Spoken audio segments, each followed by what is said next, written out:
Today I have a special treat for you. What do apricots, mangoes, and sourdough have in common? Together, they make an incredible sensory experience for your taste buds. So today we are transforming breakfast with this unique mango apricot toast. It's amazing. And guess what? It's super simple. Let me show you. Welcome to Farm Bread. I'm Kate and I make simple, delicious artisan breads here on our little backyard farm. Making bread doesn't need to be complicated. Do not overthink it. Trust your instincts, take some risks, and have fun in the process. And always remember, beauty is in the eye of the beholder. Okay, great. We are going to start. I have my bowl on my scale and we are going to zero it out. Make sure it's at 0. And we are going to add 65 grams of active bubbly starter. Make sure to feed your starter the day before so that it is ready to go. Go just a little bit more, about 70 actually. After the starter, we're going to add our water. We're going to add 325 grams, so make sure you zero out your scale. And we're adding 325 grams of warm water. I'm not as exact with everything else, but with water, for some reason, I feel like I need to be super exact. Okay, now you can stir this up. If you have a Danish dough whisk, awesome. If you don't, you should think about getting one. I love this tool. It just really integrates your ingredients nicely. And I've tried some others that just didn't feel right, but the flat Danish dough whisk, I love it. Much easier than a spoon. We are going to add 500 grams of bread flour. So I'm going to zero out my scale.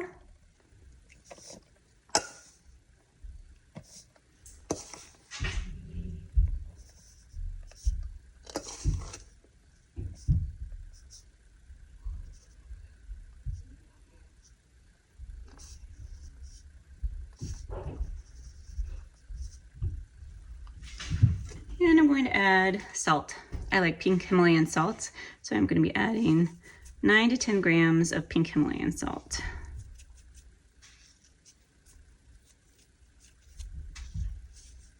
Good. Once you have all of your ingredients together, you can remove your bowl from your scale, set your scale aside, and then stir everything together.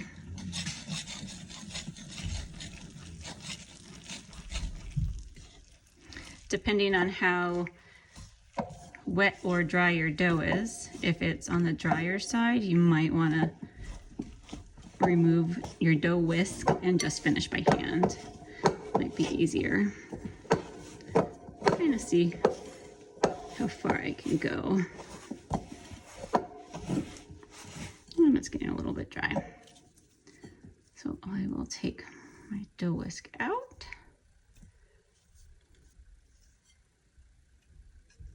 Clean this right away.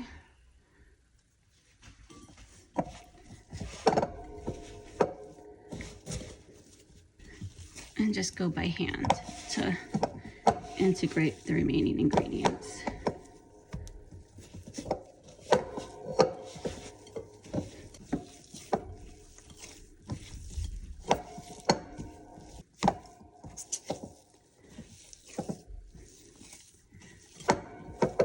All right. Once you have everything nicely incorporated and you have this kind of shaggy texture, what we're going to do is cover this with a damp cloth and let this rest for about an hour. All right, so we are covering our dough with a damp cloth. And while this is resting, I am going to start chopping up my dried fruit and getting our filling ready to go. So now we are going to make our filling while our bread is resting.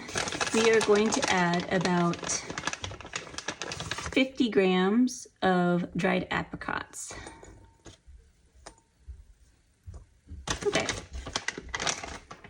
And my special treat, we are adding mango. We love mango in this house. I'm actually going to be adding about 100 grams of mango. Now really, I need to cut these up, so now I'm going to take them off my scale and I'm going to start to dice them on our cutting board.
Now we are going to cover the fruit up with just enough of water so that it can soak and get soft.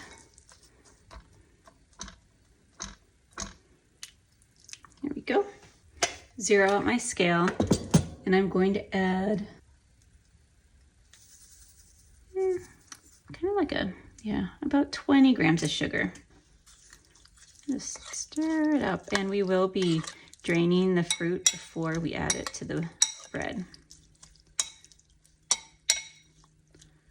This is such a delicious tropical fruity twist on bread. Okay, we're gonna let this sit out while our dough is also resting, and at that hour mark we'll come back. We will drain the fruit mixture and incorporate it into the dough. I'll see you then. Okay, it has been about an hour, so we are gonna get ready to incorporate our dough with our fruit mixture. First, I need to strain the mixture to get rid of all of the liquids. You can see I've got all the liquid out of it. Oh, these pieces smell so good. And here is our dough. You can see how it still looks shaggy, but just wait until I start to lift the dough up and put in some folds as I blend in the fruit mixture.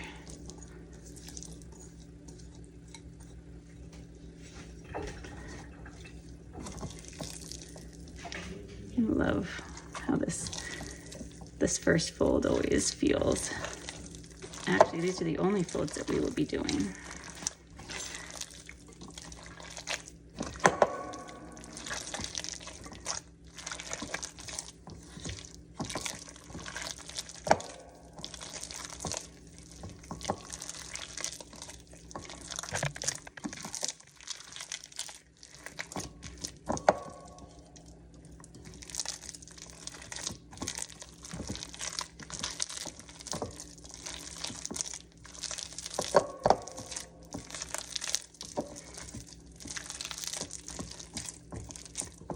And it's okay if you can't get every little piece in. Just get in as much as you can. And as the dough rises overnight, other will get sucked into it. Okay, so I am going to just plop that on top there. And I'm gonna cover this with plastic wrap. I do actually reuse my plastic wrap, if you can believe it.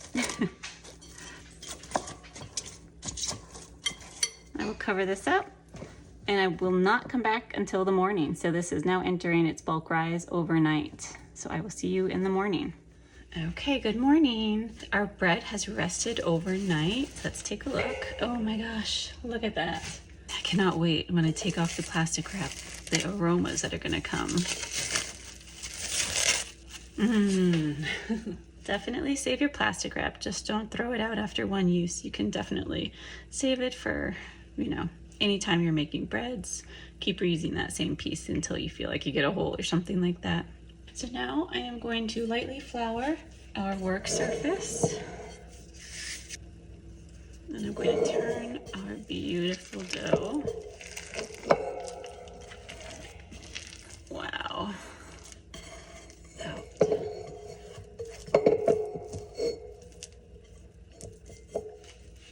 Okay, going to get some floured hands and gently push this out a little bit.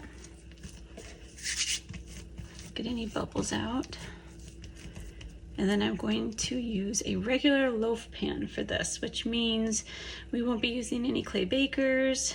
So I am going to make sure that I definitely grease my baking pan really well before I put this in. You can see that there's going to be a lot of moisture with these fruit areas, so it's really important that we have a really good coating. I love Trader Joe's coconut oil spray, whatever you like to use. So now we are just going to roll this into a log so that it fits in with our loaf pan. Roll all that goodness into a loaf, and then tuck your ends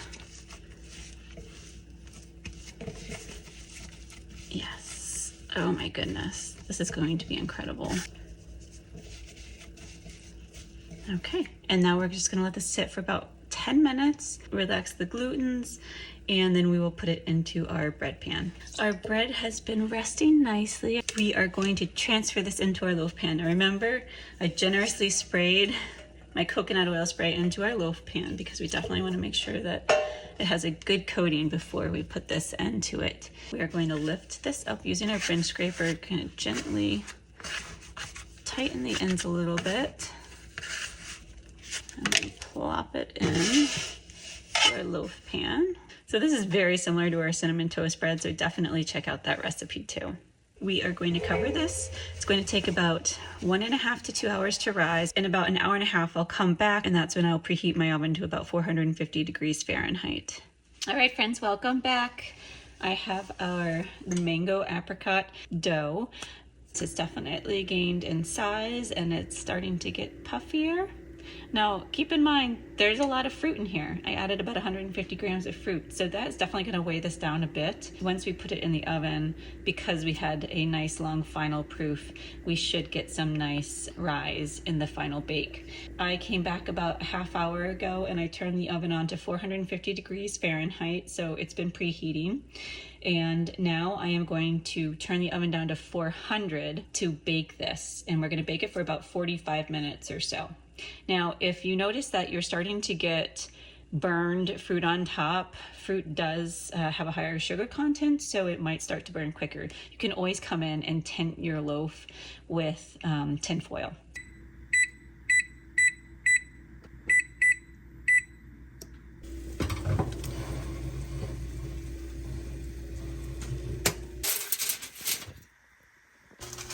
Oh wow, look at this beautiful loaf.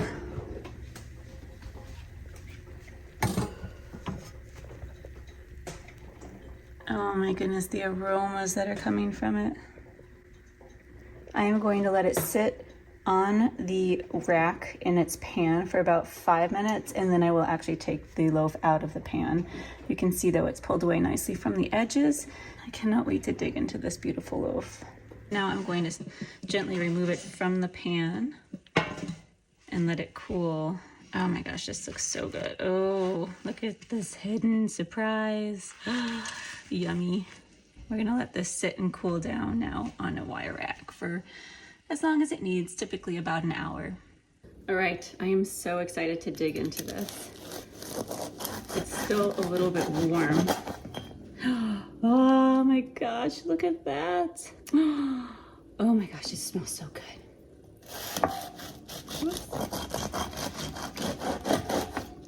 Oh my gosh, friends, just look at that. Wow. You can see with all the different fruit how it's displaced nicely throughout. The crumb is soft. Oh my gosh. It holds nicely together. So what I'm going to do is drizzle a little bit of honey on this. This is honey from our neighbors.